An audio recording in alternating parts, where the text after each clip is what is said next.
Way of the Peaceful Warrior, by Dan Millman. Introduction. Imagine it's 3 o'clock in the morning. The world is asleep, silent. You're a young man at the peak of your physical abilities, a world champion athlete, admired, successful. You have everything you thought you ever wanted. So why can't you sleep?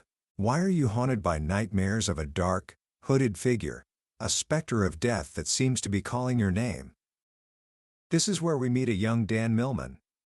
Driven from his bed by a gnawing emptiness, he walks the deserted streets until the fluorescent glow of an all-night gas station pulls him in like a moth to a flame. He's just looking for a snack, something to distract him. But instead, he finds a man. An old man, sitting in the shadows, with shining white hair and eyes that seem to hold the wisdom of the stars themselves.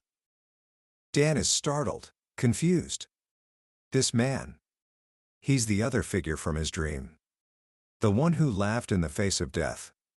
A strange conversation follows, full of riddles and laughter that seems to poke fun at Dan's entire life.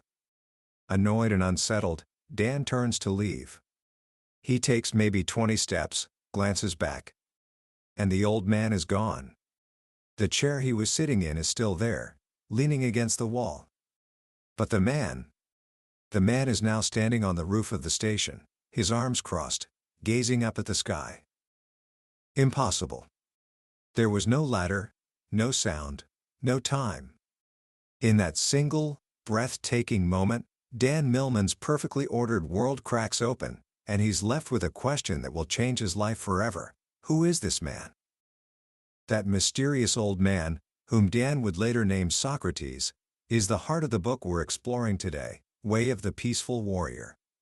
This isn't just a story, it's a book that has become a quiet legend, passed from hand to hand for decades, selling millions of copies not through some massive marketing campaign, but because it speaks to a deep, universal hunger within us.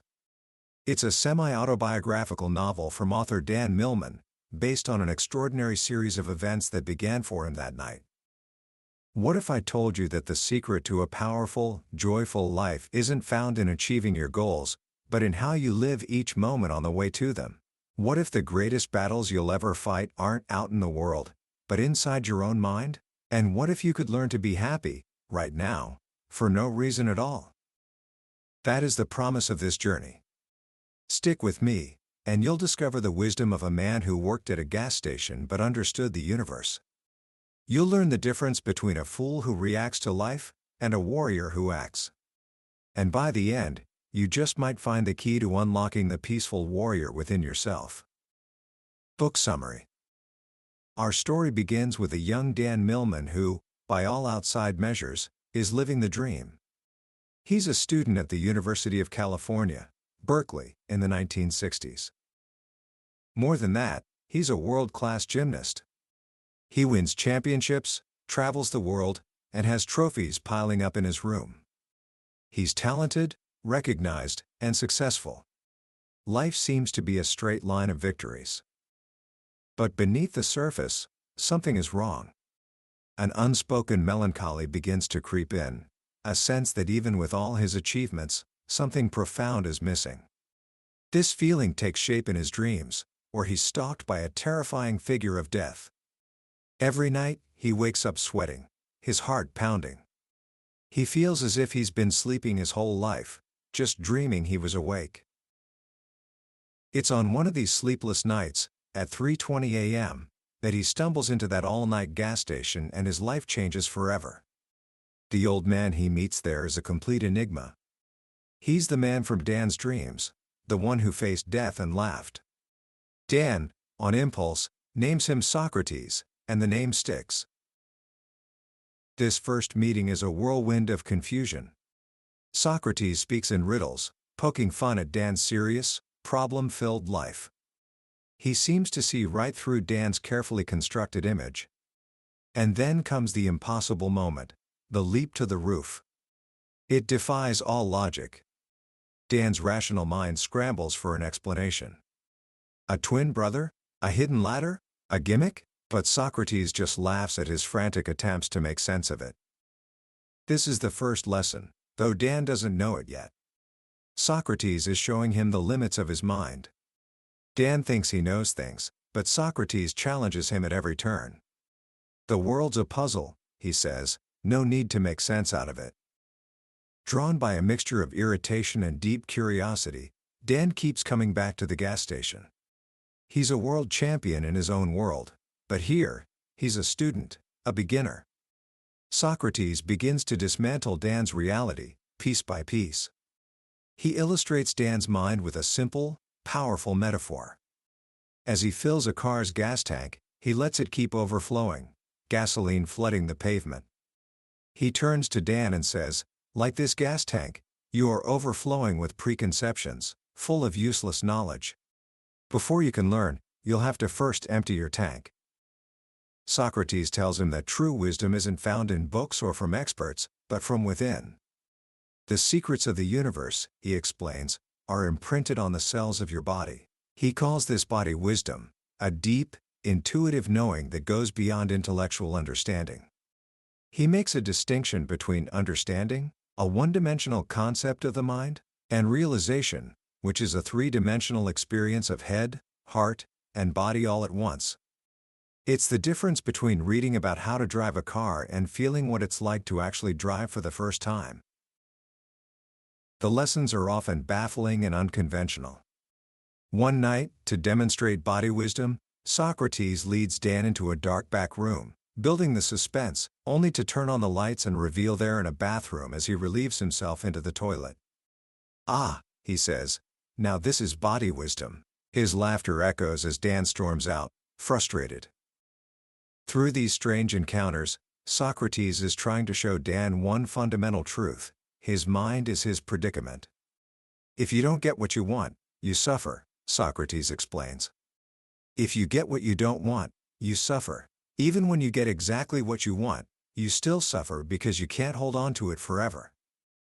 The real prison isn't the world, it's the chaotic parade of regrets, anxieties, and fantasies that Dan calls his mind. His gymnastics, his social life, they aren't true enjoyments, but addictions used to distract him from this inner noise. Socrates' goal is to give Dan the greatest gift of all: disillusionment. A freeing from his illusions. To do this, Socrates uses what he calls journeys. He places his hands on Dan's temples, and suddenly, reality shifts.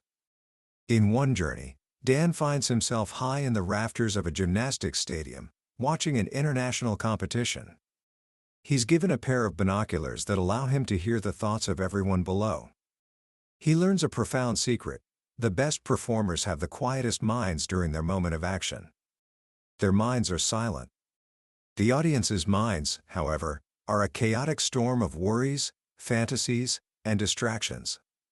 For the first time, Dan understands why he loves gymnastics. It gives him a few blessed moments of silence from his own noisy mind. In another, even more profound journey, Dan becomes the wind itself, sweeping across the entire globe.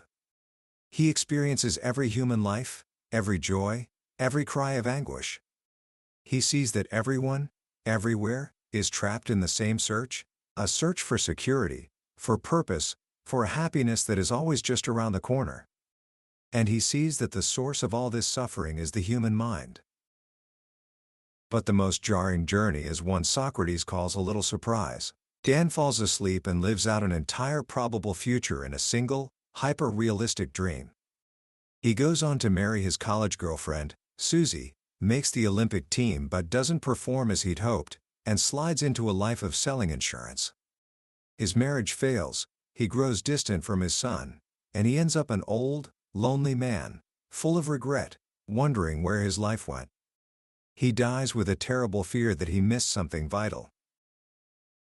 Dan wakes up back in his college apartment, young and healthy, shivering with relief.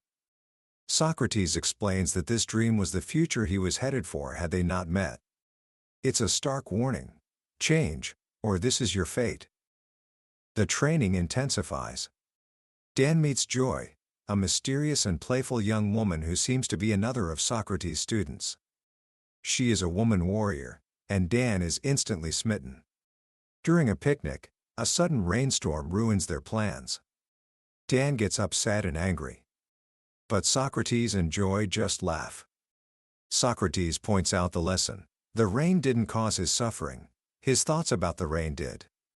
His mind, not the world, is the source of his moods.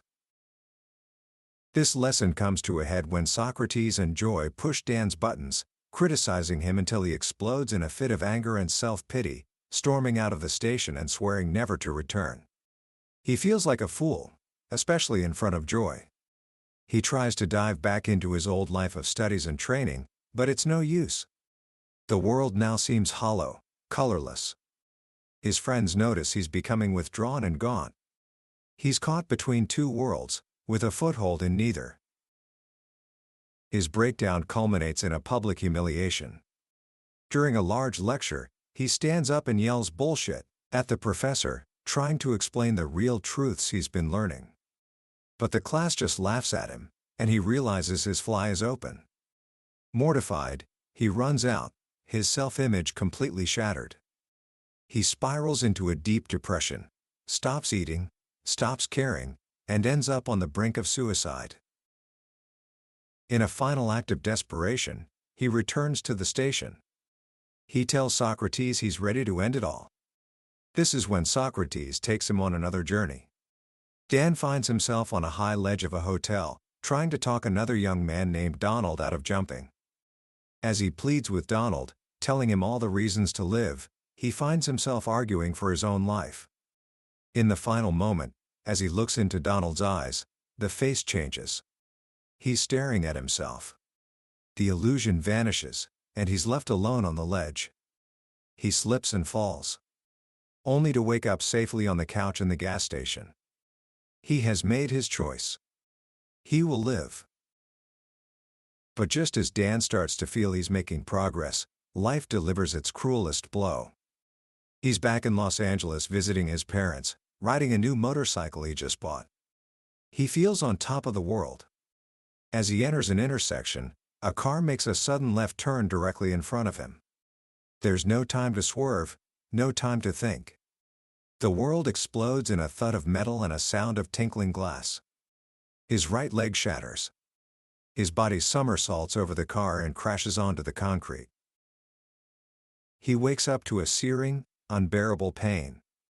He sees the white bone of his leg sticking out through his boot. The dream of being a champion, the future of Olympic glory, is over. In the hospital, the doctor's prognosis is grim.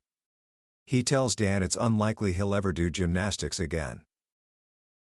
This is the ultimate test. Lying in the hospital, broken and in pain, Dan is visited by Joy. She tells him a story from Socrates, a parable that will become a cornerstone of his new understanding. It's the story of a farmer whose only horse runs away. His neighbors say, "What bad luck?" The farmer replies, "Good luck? Bad luck? Who knows?" A week later, the horse returns, leading 5 wild mares with it. "What good luck?" the neighbors exclaim. Again, the farmer says, "Who knows?" The next day, his son falls while trying to tame one of the mares and breaks his leg. "What bad luck," they say. Soon after, the army comes to conscript all the young men for a war, but the son is spared because of his broken leg. Good luck? Bad luck? Joy tells him, "There are no accidents, Danny. Everything is a lesson. Trust your life. Pain," she explains, "can be used. It purifies the mind and body. This accident is not the end of his training. It is his training." Humbled and broken, Dan begins the long, painful process of healing. He loses 30 pounds and his leg looks like a stick. He throws himself into rehabilitation with a warrior's discipline. On the beaches of Santa Monica, he trains his upper body until he looks like a marble statue. He forces his leg to work, always pushing to the point of pain. The accident that destroyed his body becomes the fire that forges his spirit. After months of grueling recovery, he returns to Berkeley, leaning on a cane. He goes back to the station, and to Socrates. He is no longer the arrogant young champion, he's a fool with spirit, and that, Socrates says, makes all the difference. It's now that Socrates tells him about the gate, a hidden realm of the warrior that exists inside him, which he must find on his own. The training becomes even more demanding. Socrates initiates a complete overhaul, rewiring all of Dan's old habits. This involves a strict diet, celibacy, and a series of frustrating exercises in breathing, posture, and attention. Socrates is relentless, criticizing every small mistake, pushing Dan to his breaking point over and over. A warrior is not about perfection or victory, he says. It is about absolute vulnerability. Dan's will is tested when he meets Valerie, the beautiful nurse from the hospital. She represents every temptation he's been asked to renounce. And for one night, he gives in, breaking every one of his disciplines. He confesses to Socrates, expecting anger, but Socrates simply asks, "Was that really your best?" He sends Dan away for a month, telling him to return only when he has reclaimed his will. This failure becomes Dan's turning point. He recommits with a new fury, choosing his training over temptation. He realizes he is no longer a slave to his random impulses. The training escalates. Dan learns martial arts, meditation, and how to feel the subtle energies of his own body.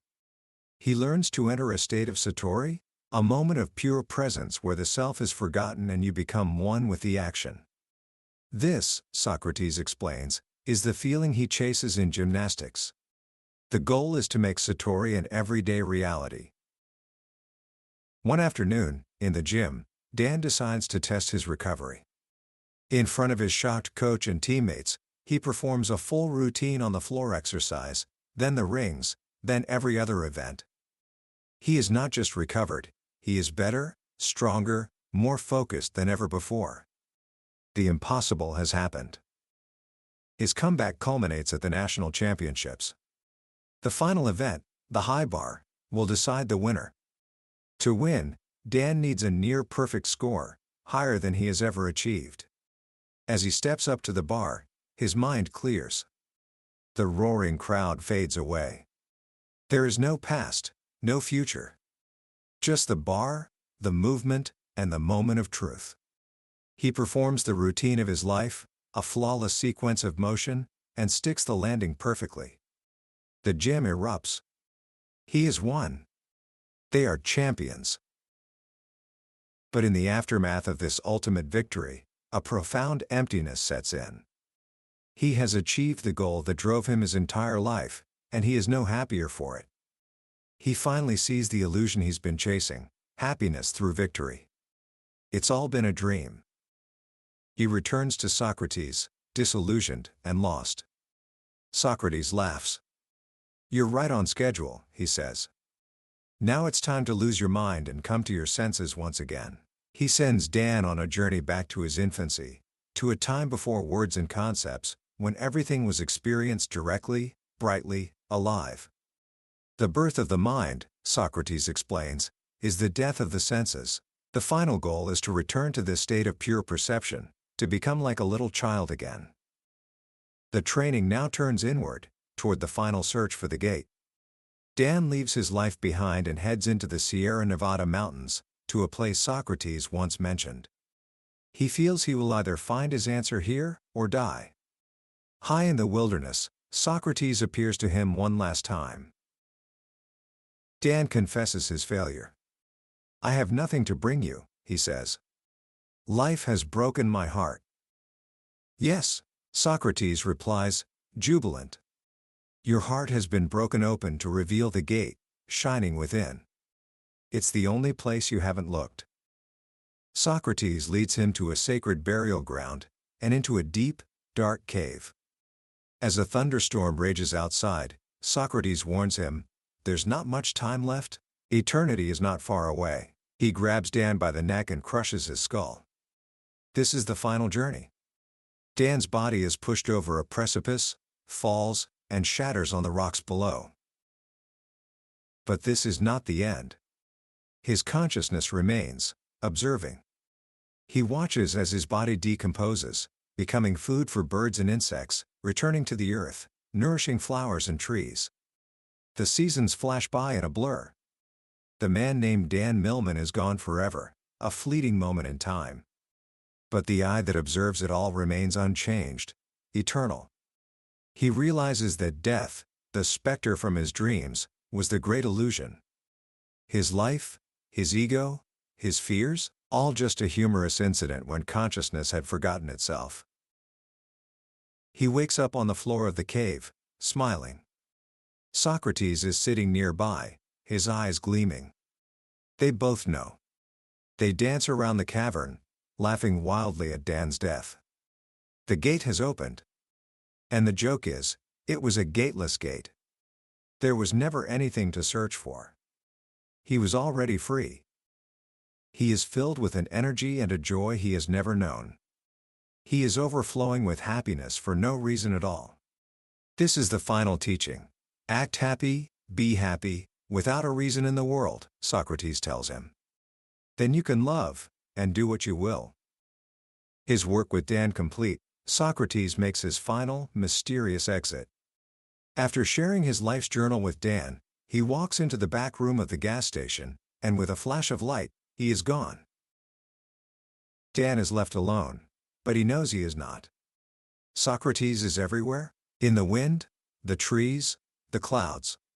He has finally come home, not to a place, but to a way of being. The search is over. He has become a peaceful warrior. The story ends, but the journey has just begun, as he steps back into an ordinary life, armed with an extraordinary peace. Commentary. So, what do we take away from this incredible story? At its heart, Way of the Peaceful Warrior is a powerful reminder that the most important journey you will ever take is the one inward. We spend so much of our lives chasing things, grades, trophies, promotions, relationships, believing that once we achieve them, then we will finally be happy. Dan Millman had it all. He was a world champion, and it left him empty. His story forces us to ask a difficult question: what are you really chasing? The book's most profound lesson, I think, is the distinction between achievement and happiness. Socrates teaches that happiness isn't a reward you get at the end of a long struggle. It's not something that happens to you when circumstances are perfect. It is a discipline. A choice. He calls it unreasonable happiness, the ability to be happy right now, for no reason. It's the ultimate act of a warrior, because it means you are no longer a slave to your circumstances or to the chaotic chatter of your own mind. Think about the beautiful parable of the farmer. Good luck? Bad luck? Who knows? We are so quick to label events in our lives as good or bad. A success is good. A failure is bad. An accident is terrible. But the warrior sees that life is not so simple. Every event, no matter how painful, contains a lesson. The motorcycle accident that ended Dan's career was the very thing that broke him open and allowed him to rebuild himself, not just as an athlete, but as a man. It was the bad luck that led to his greatest good luck. This is a perspective that can change everything. It transforms you from a victim of life into a student of life. So how can you start applying this today? Here are a few simple ideas drawn from the warrior's path. First, practice the art of here and now. Several times today, just stop what you're doing and ask yourself two simple questions. Where am I? And what time is it? The answer is always the same: here and now. This simple exercise acts like an anchor. It pulls your attention out of the past where guilt and regret live, and out of the future where anxiety and fear live, and plants you firmly in the only moment that is ever real, the present. This is where your power is. Second, start observing your mind without obeying it. Socrates described the mind as a wild horse. You don't have to kill the horse, but you do have to learn to ride it. For just one day, try to watch your thoughts as if they were clouds passing in the sky. Notice them, but don't cling to them. You are not your thoughts. You are the one who is aware of them. Creating that small space of awareness is the beginning of true freedom. And finally, look for the gift in your struggles. The next time you face a challenge, a disappointment, or something you would label as bad, ask yourself, what can I learn from this? How can I use this? A warrior doesn't seek pain, but when it comes, he uses it. This shifts your entire relationship with hardship. It's no longer something to be avoided, but something to be transformed. That was a journey through Way of the Peaceful Warrior by Dan Millman. We've explored the main path of the story today, but I have to be honest with you. A summary can only ever be a map. It can't replace the experience of walking the trail yourself. The real magic of this book happens in the quiet moments, when one of Socrates' riddles or a simple story suddenly clicks into place in a way you didn't expect. This summary is meant to give you a sense of the terrain and help you decide if this path is one you want to explore. If anything we've talked about today has stirred something in you, I encourage you to pick up a copy. Reading it isn't just about learning new ideas, it's an experience that can genuinely change the way you see your life, moment by ordinary moment. And if you found this summary valuable, please take a moment to hit that like button and subscribe to the channel. That way, you won't miss our next exploration into another life-changing book. Let's keep walking this path of growth together.